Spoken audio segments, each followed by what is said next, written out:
If I were to ask you a sudden question, would it catch you off guard? Which Kove bike is the most expensive? Most people definitely wouldn't guess it. It's this Kove 450 Rally. On this single cylinder, the fuel filter is here and the water pump is over here. It uses an internal filter element. The factory edition of this 450 Rally sells for over 90,000 RMB. With a model like this, if you don't understand the niche, you'd think the person buying it is a fool. But if that's really how you see it, then you are mistaken. First, let's look at the clutch hub inner boss. The clutch hub. The surface has been treated with an anodic oxidation process. For this kind of high-performance single-cylinder engine, the demands on the clutch are very high. Therefore, the production cost of the clutch is also much higher. Looking at the clutch plates, they are paper-based friction plates.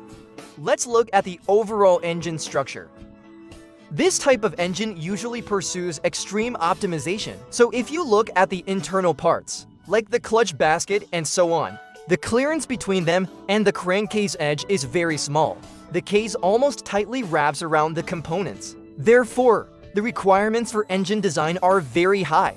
Now, look at these gears. They are all hollowed out. This is also for weight reduction. Of course, besides ensuring lightweight design, you must also guarantee strength. So the materials used are different from those in ordinary bikes. You all know Kove won the Dakar title today, right? They are the champions of the Rally 2 group. This broke the long-standing record of 0 titles for Chinese motorcycles in Dakar history. You could say Kove has brought glory to the country. Everyone knows how difficult the Dakar Rally is. It's not just a test for the rider, but also a test for the machine. After seeing Kove win the championship, I asked Kove for this engine to tear down. After all, after Honda, KTM, Sherco, and Husqvarna, this is the 5th brand to win, and it's a Chinese brand. Also, this kind of high-performance racing engine used to be dominated by foreign brands. Kove developed it and competed in Dakar. Personally, I find it quite impressive. This is the decompression valve. Now, let's look at the cam lobes angle. Normal camshafts are shaped like a figure 8. But look at this camshaft. The lobes are basically facing the same direction. This camshaft is forged from alloy steel.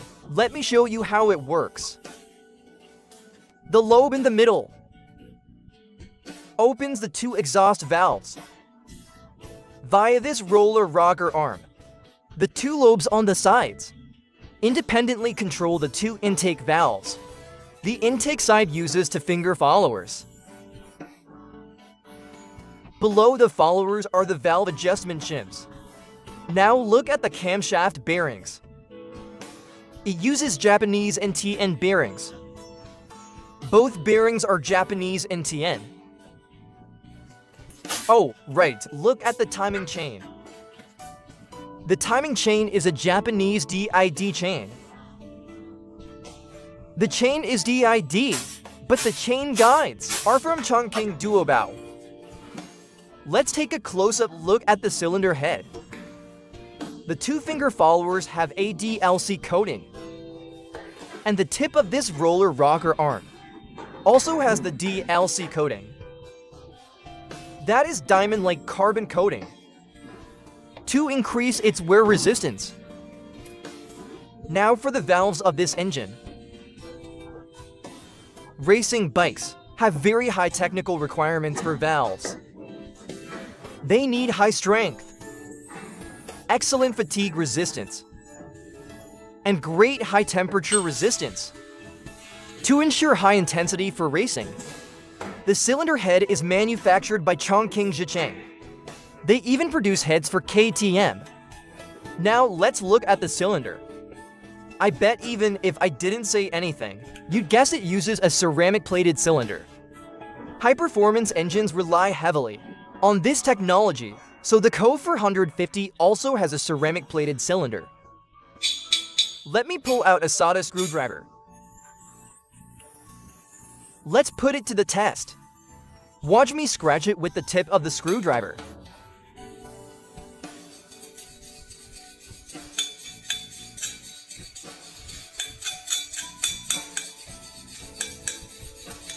See, nothing beats a ceramic-plated cylinder. Look at the piston. The crown is micro-arc oxidized. It is a genuine forged piston made by Genji. It also features a lightweight design. The piston skirt also has a coating. The piston pin is DLC treated, also for better durability. Since you've watched this far, if you like the video, please give us a thumbs up. Look at this small starter motor, and this machine has a hydraulic clutch. You can tell by looking here. At this year's Dakar, I feel Kove's story was quite legendary. Niels was at the bottom at the start. SSG overtook 91 bikes like crazy, won 3 stage championships, and finally pulled off an underdog victory. The guy is a beast. On the other hand, it also proves the performance of the Kove 450 Rally is quite impressive. Let's look at the bearings inside. The crankshaft bearings are also Japanese NTN. The main and counter shafts use German FAG bearings. The balancer shaft bearings are also NTN. These materials for the gear set are much higher than civilian specs. And this is the balancer shaft. Now let's look at the crankshaft. The crankshaft has also undergone high-frequency quenching. The brand of the crankshaft is Gangyang from Jiangsu. The material is forged alloy steel. This shift drum isn't made of iron. It's very light. I think it's aluminum or some kind of aluminum alloy. Also for weight saving.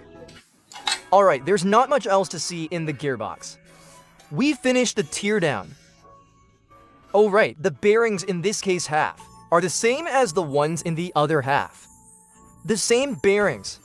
Main and counter shafts are German FAG, crankshaft and balancer. Shaft are NT and long life bearings. Of course, Kove told me that the materials used in the civilian 450 Rally differ slightly from the racing version. But it's not a huge difference. The forged piston and ceramic cylinder are retained. Racing intensities are much higher after all.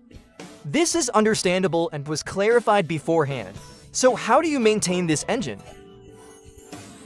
For oil, you should use at least racing grade oil. For example, Shell Advance Ultra is fine. For viscosity, go with 10W50. Oh, right? I forgot to show you the piston rings. See that?